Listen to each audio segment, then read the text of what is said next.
Vous parlez d'une association qui s'appelle PM Anonyme et cette association fait du lobbying justement pour transformer un petit peu cet anonymat pour qu'il soit moins vous, ce sévère. qui vous a Moi, ce qui m'a refroidi, c'est cet toi anonyme et ton conjoint, c'est cet anonymat-là. c'est-à-dire, vous l'auriez fait si ça n'avait pas été anonyme? Si en tout cas, il y avait eu une possibilité pour l'enfant d'avoir la connaissance de son géniteur à un moment donné. Ouais, en Angleterre, c'est possible. C'est possible. Parce que la question des origines, mais voilà, c'est très personnel, là, ce que je vous dis, mais cette question des origines, pour moi, elle est malgré tout centrale. Alors que c'est pas du tout, c'est complètement indépendant du lien affectif, du papa, de la maman, qui sont les personnes qui ont porté et élevé cet enfant. Donc, c'est vraiment la notion de géniteur. D'où on vient? C'est quoi son origine? Et donc, il y a une association?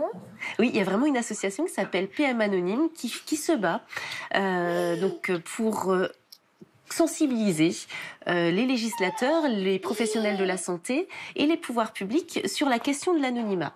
Donc c'est vraiment une association qui pose cette question-là. Elle existe depuis 2004. Elle a été créée par un médecin spécialiste de la procréation médicalement assistée qui est le docteur Pauline Tiberghien. C'est une toute petite association dans laquelle on trouve et des parents qui vont faire appel à la PMA et qui se posent cette question des origines et des anciens donneurs et puis des enfants qui sont issus d'une procréation médicalement assistée. Il y a un chiffre étonnant quand même, il n'y aurait que 10% seulement des enfants. Oui. 10% seulement des enfants issus de PMA sont au courant qu'ils sont nés grâce à un don de gamètes, d'un don de sperme, d'un don de... C'est étonnant parce que par exemple, les 3 mamans qui sont là ici présentes ne se posent même pas la question. Pour vous, c'est une évidence que vos enfants... que vous allez alerter vos enfants, enfin en parler bien sûr sur leur histoire, sur leur conception, enfin, c'est incroyable. Et par contre, c'est vrai que par rapport à l'anonymat, le seul truc qui me fait peur, entre guillemets, autant je me pose pas la question, ça sera mon enfant, autant je me dis peut-être qu'un jour mon enfant plus tard se regardera dans la glace en se disant mais ce nez, c'est pas le nez de papa. Alors, c'est le nez de la donneuse, ses yeux, enfin les yeux, le nez, la bouche, la forme du visage, et c'est la seule crainte pour moi j'ai peur pour lui que plus tard, il se pose ces questions-là. Enfin, moi, j'ai une fille, son nez, c'est pas le mien. Non plus. Enfin, bon, voilà. Moi, c'était la seule chose que je me posais comme question. Au niveau médical. Oui, c'est dans médical. C'est exactement, ça fait partie des questions. Parce que, par exemple, cet hiver, il a fait une bronchiolite. Oui. Et le médecin, première question, est-ce que dans votre famille, vous avez des antécédents d'asthme? Ouais, ça, c'est vrai que c'est moi, ça. Mon mari, on sait que non, mais... La donneuse, vous ne savez pas. C'est la question des antécédents familiaux. Voilà. Enfin, moi, c'est sous antécédents médicaux. Médicaux familiaux. Et en fait, j'ai écrit à la clinique qui m'a tout de suite envoyé un petit mail en me disant non, alors il n'y a pas de cas d'asthme dans ces... Ah oui, on peut quand même vous informer, ça fait rassurer. Au niveau médical.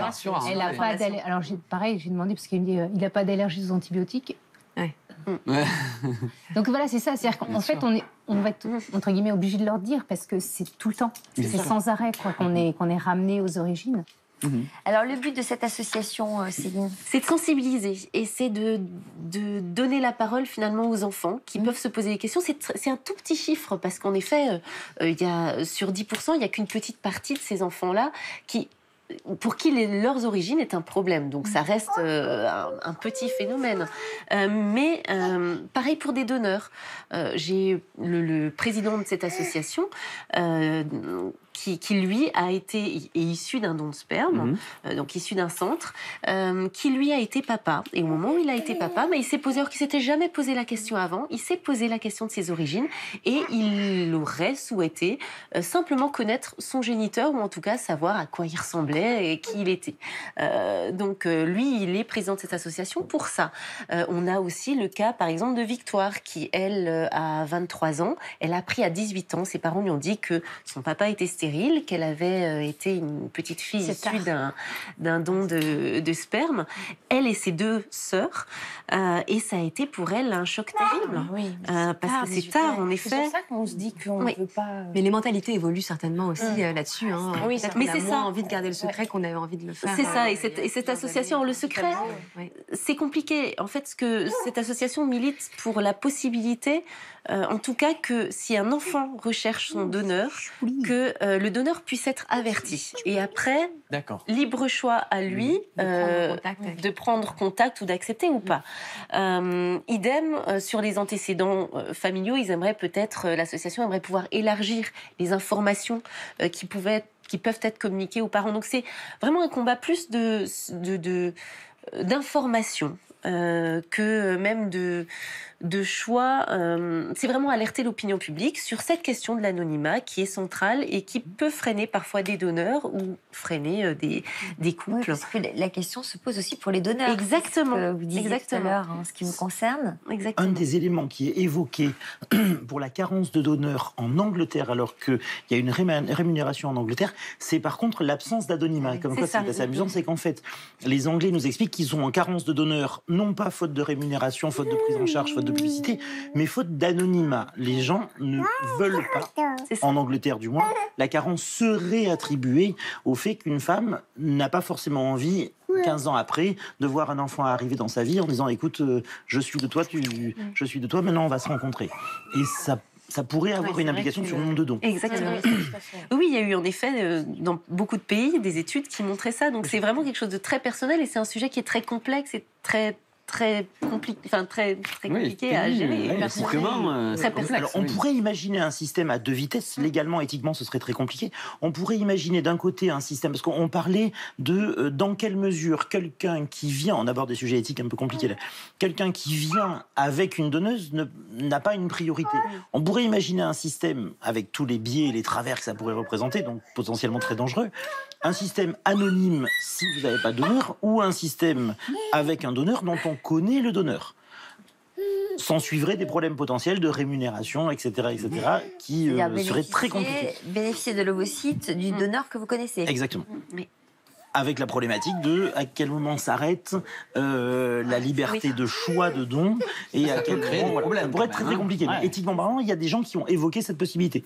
Ça existe à l'étranger, ça ? Alors, en Belgique, on a les femmes ont la possibilité de bénéficier d'un don d'ovocytes nominatif et aussi de la grossesse portée par autrui.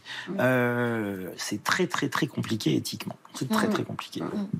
Oui, parce que je pense, admettons une sœur qui fait un don. Oui. À quel moment la barrière pour c'est pas ton enfant. Enfin, vous voyez le côté sur l'éducation, j'ai sur un les exemple choses comme ça. dans mes patientes. J'ai un exemple d'une femme que j'avais opérée à plusieurs reprises. Malheureusement, on n'a jamais réussi à obtenir de grossesse. Elle-même ayant un problème, par contre, non pas d'ovocytes, mais d'utérus, un utérus qui était très très abîmé et qui n'a pas réussi à accepter d'enfant. Et il y a eu par sa sœur le port d'une grossesse par autrui. On en a discuté plusieurs fois. C'est-à-dire que sa sœur a porté un bébé fécondé avec un don d'ovocytes ? Oui. Non, avec son ovocyte. On a prélevé l'ovocyte de cette femme qu'on a fécondée, on l'a implanté dans sa sœur pour qu'elle le porte, puisqu'elle ne pouvait pas le porter. Mais pareil pour les couples homosexuels, c'est fait avec le sperme du mari de. Compliqué. Et c'est autorisé en France de faire ça ? Non. Ah bon, d'accord. Non, c'est pas en France. Je me demandais si c'était autorisé en France, ça m'étonnait. C'est un parcours juridique terrible. C'est justement, j'en discutais avec elle, je l'ai revue il y a quelques semaines, et elle me dit on est dans une bataille juridique extraordinaire pour arriver à. C'est une sorte d'adoption en fait. C'est une sorte d'adoption avec un parcours juridique très compliqué. Parce qu'on voit la GPA aux États-unis, les Français qui viennent, qui font un système de GPA. Elle m'a dit qu'elle était prise, je ne connais pas la partie technique particulièrement, mais elle est prise dans un embrouillamini juridique compliqué. Est-ce que vous pensez que la loi est susceptible d'évoluer en France ? Seul le fou ne change pas d'avis. On pourra imaginer que sous la pression, ne serait-ce qu'un problème de pression financière, on a actuellement de nombreuses femmes qui sont prises en charge pour des démarches de dons d'ovocytes à l'étranger, qui sont prises en charge par la sécurité sociale. Oui, une partie a été remboursée par la sécurité. Donc on fait en tant que médecin, on fait un document disant je valide le fait que cette femme-là a besoin d'un don d'ovocytes. Malheureusement, les délais en France ne sont pas compatibles avec une prise en charge pour cette patiente-là. Elle va donc partir à l'étranger. On va donc rémunérer cette prise en charge. En parlant crûment, ça fait quand même un peu râler de payer, que notre société, que l'argent public soit dédié à la prise en charge de femmes qui vont aller dépenser tout cet argent-là à l'étranger, alors qu'on a toutes les structures, on a tout pour les prendre en charge en France, juste il manque quelques ovocytes. C'est un petit peu râlant. Et d'autant plus que du coup, on l'accepte. C'est juste qu'on n'accepte pas, c'est un petit peu hypocrite, si j'ose dire. On accepte que ce soit fait, c'est officialisé, la Sécu le rembourse, mais pas chez nous quand même. Donc mesdames, donnez quoi. Mesdames, celles qui peuvent.